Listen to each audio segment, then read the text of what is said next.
Hello everyone, today I'm going to be taking a look at a new regiment for the Nords for Conquest from Bellum Wargames as I check out the Werewargs. Okay, here are the Werewargs for the Nords. On the back you can see a bit of the background behind them and 3 painted examples. Inside the box we have 2 sprues, their activation card,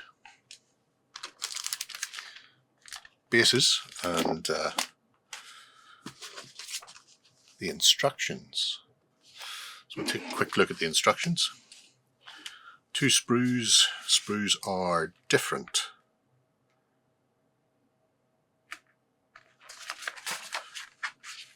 Assembly instructions show there are some alternative pieces for variation in positioning, including different heads. So 3 posed bodies with options. Okay. Take a look at our sprue. So this is the B sprue. As you can see, we have a couple of legs and several torsos. Everything is numbered with arrows also pointing towards where they need to go. Sprue gates aren't too bad, and you can see there's a C, so there's the B.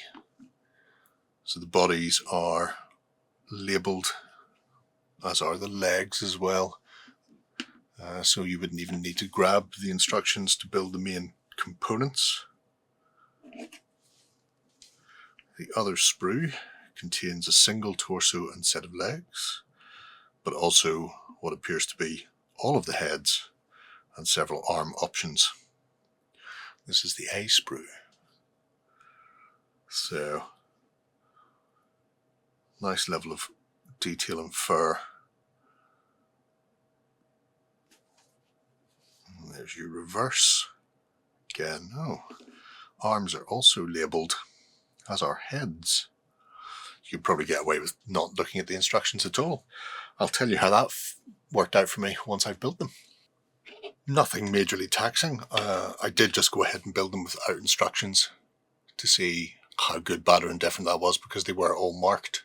And the only thing I ran into issues with were the heads, where it looks like, because there's 2 heads for each of them. So yeah, that was the only thing. And if you clipped off 2 pieces and they didn't fit together, clip off one of the other pieces for the same head and you were good to go. So yeah, nothing majorly taxing with that.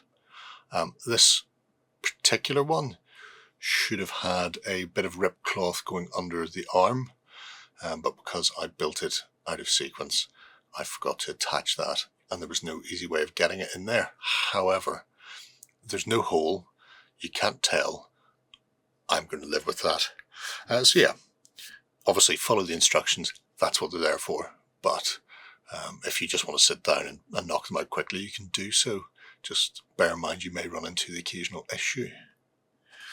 There are also alternate arms for most of these guys, so you can have them sort of prowling or attacking or running around.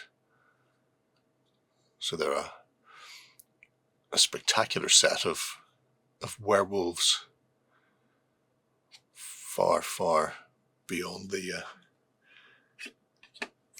40mm bases. They're on 50s, 52mm bases they're on. So big monsters in a variety of upright poses. Like I say, really nice detail on these. Game wise, they have a bucket of attacks, 6 per stand or monster. Only 4 wounds, but they do regenerate 3 wounds off every time you draw their card. So even though they are technically light, they've got a 7-inch move, so they're fast.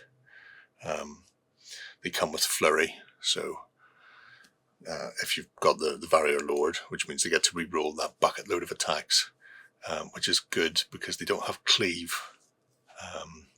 They do have impact 1, so when they get into combat they'll do a bit of damage in there. But really these are flankers. If you combine these with the Warrior Lord, who can pull in additional regiments in his turn, they get to re-roll their field hits because of his flurry, and they also get to charge on the turn they arrive because they have Bloodlust. So yeah, a fearsome unit. They are around 45 to eye level for the tallest, 54 mil-ish to the top of his hump. Our smallest, on the other hand, is about 40 to the hump and 30 to eye level as he is creeping around. So yeah, they're a terrific trio of werewolves weirding out all over people. So there we have it, some monstrous werewolves charging across the battlefield for your Nordic armies.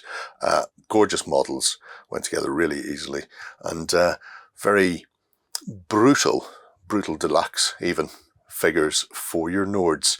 Also interesting that they're a light infantry type, very quick, very nimble, a ton of attacks, not hard hitters, but being able to get into the flanks and rears make them very, very dangerous indeed.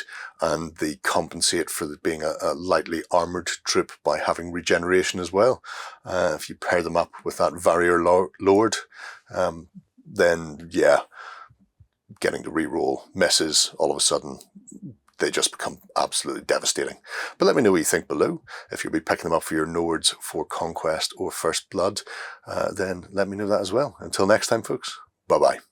Go ahead and check out our other content on screen now. And while you're at it, why not hit subscribe and remember to ding our dong.